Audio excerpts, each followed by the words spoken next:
Hi குட்டீஸ், எல்லாரும் எப்படி இருக்கீங்க? நல்லா இருக்கீங்களா? ஸ்ரீ நீவி ஸ்டடீஸ்க்கு உங்களை அன்புடன் வரவேற்கிறேன். இன்னைக்கு வந்து 4ஆம் வகுப்புல இருந்து 10வது பாடம், அதாவது காவல்காரர். காவல்காரர்னா யாரு? சோலை கொள்ளை பொம்மை. வயக்காட்டுகளில் வந்து பயிர்களை வந்து காப்பாற்றுறதுக்காக மனிதர்களால் செய்யப்பட்ட சோலை கொள்ளை பொம்மையை பற்றின பாடலை தான் நம்ம பார்க்க போகிறோம்.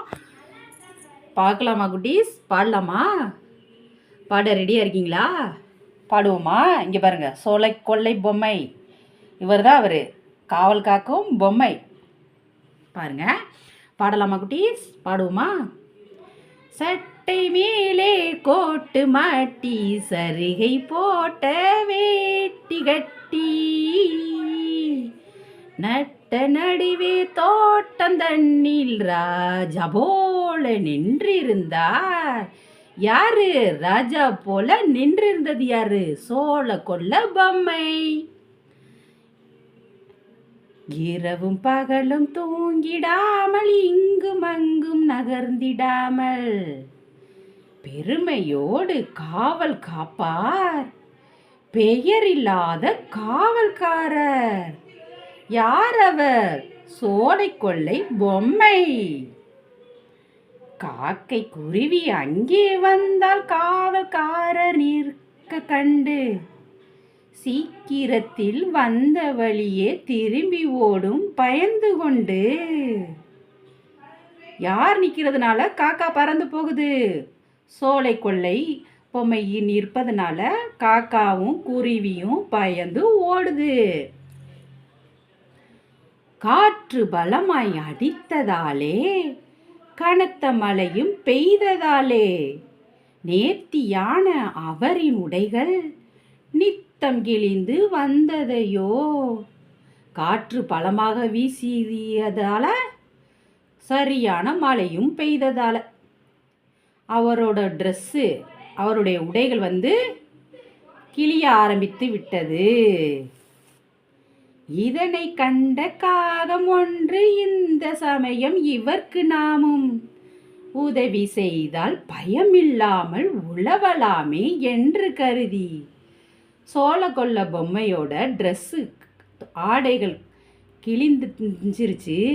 இந்த டயத்தில் நாம் வந்து அவருக்கு, காவல்காரருக்கு நம்ம உதவி பண்ணோம்னா நம்ம வந்து பயம் இல்லாமல் இந்த வயக்காட்டில் உழவலாம் சொல்லிட்டு காக்கா நினச்சிருக்கு.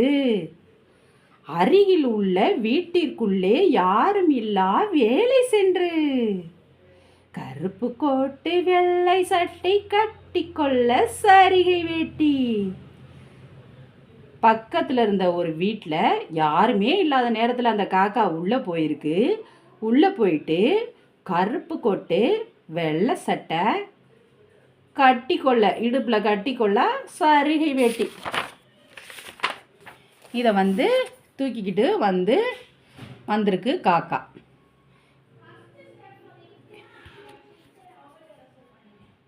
எடுத்து வந்து காவல்காரர் இருக்கும் இடத்தில் போட்டுவிட்டே, உடுத்திக் கொள்வீர் என்று சொல்லி ஒதுங்கி நின்று பார்த்ததங்கே. காவல் காக்கும் பொம்மை கிட்ட அந்த துணிகளை அள்ளி கொண்டாந்து காக்கா கீழே போட்டுட்டு, மேலே போட்டுட்டு, இதை போட்டுக்கங்க அப்படின்னு சொல்லிட்டு ஓரமாக நின்று வேடிக்கை பார்த்துக்கிட்டு இருந்திருக்கு அந்த காக்கா.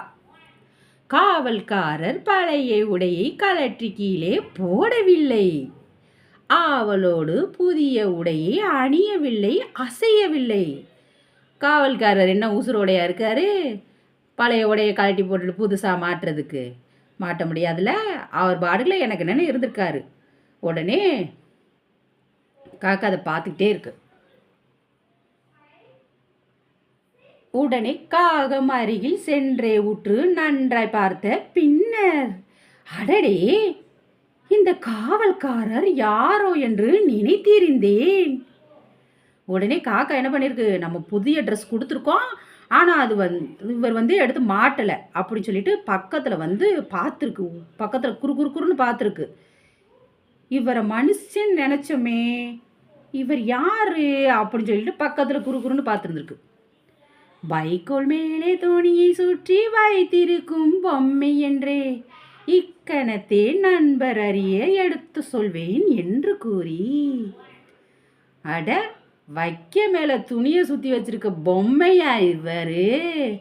இந்த கணமே என் நண்பர்கள் எல்லாரையும் நான் கூப்பிட்றேன் அப்படின்னு சொல்லியிருக்கு காக்கா நினச்சிருக்கு.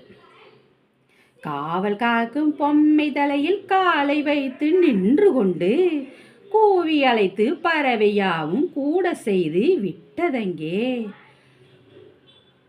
காவல் காக்கிற அந்த சோளக்கொல்ல பொம்மை தலையில் கம்பீரமாக அந்த காக்கா நின்றுக்கிட்டு அவங்க நண்பர்கள் எல்லாரையும் இங்கே வாங்க, இங்கே நிற்பது மனிதன் அல்ல, சோலைக்கொல்லை பொம்மை தான், நம்ம தாராளமாக பயிர்களை சாப்பிட்லாம் அப்படி சொல்லிட்டு காக்கா எல்லா பறவைகளையும் கூப்பிட்ருக்கு.